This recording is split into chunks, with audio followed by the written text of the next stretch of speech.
It's a picture of God's goodness and his abundance, even in the midst of the evil in the world and your needs being met. Because the Lord is your shepherd, you'll dwell in the house of the Lord, because the shepherd promises an abundant life now and forever. Now and forever. Now, are you ready for this? It's kind of hard to think of yourself as sheep that go astray, that are kind of stupid, very valuable, not very smart. But guess what Jesus calls himself in John chapter 10? I am the good shepherd. My sheep know my voice. And see, there's other people that you can make your shepherd and you think they're going to come through for you, but they don't really love you. They don't care for you. They'll use you. And it says they came to kill and to steal and destroy. And when the predators came, they ran away. But it says, I'm the good shepherd. I lay down my life for the sheep. God brought some of you in this room on this day to not just change your life and give you relief in crisis, but to change your eternity. Because if you'll turn to the back page, if you really want to experience peace, if you really want to experience power in the midst of your crisis, you need to understand three things. Number one, there are no non-sheep in the room. We're all sheep. You might jot down right there, Isaiah 53:6. All we like sheep have gone astray. We have turned everyone to our own way. But the Lord has laid on him, Jesus, the iniquity of us all. Second, everybody needs a shepherd.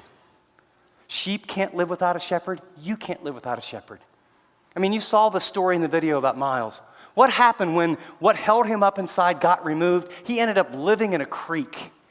Yours may not be a physical creek, but you'll end up emotionally and relationally under some cul-de-sac, trying to make it on your own.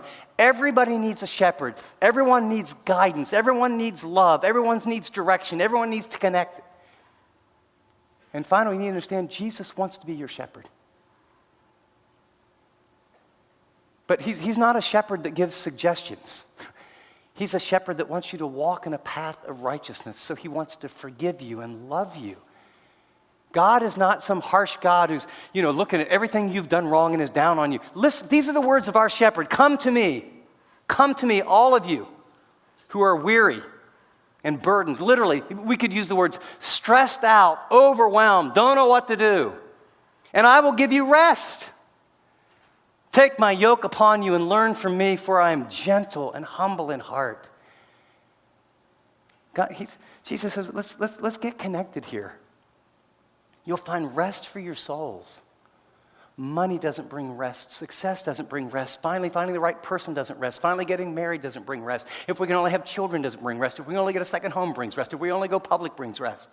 You know that intellectually, but take my yoke upon you, for my yoke is easy and my burden is light.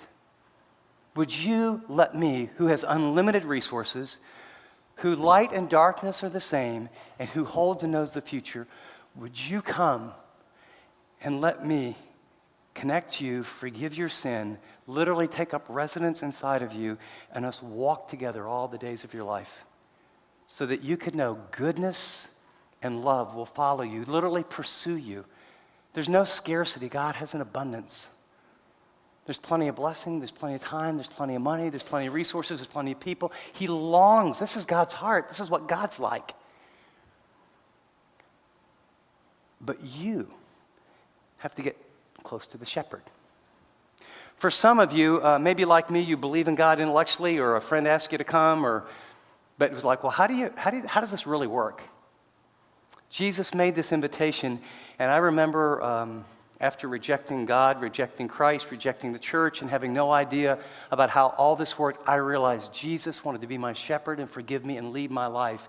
And the smartest, wisest, best thing I could ever do was to invite him to be my Savior and my Lord. And I prayed something like this. Today I ask you, Jesus, to be my shepherd. I ask you to provide for my needs and protect me from evil.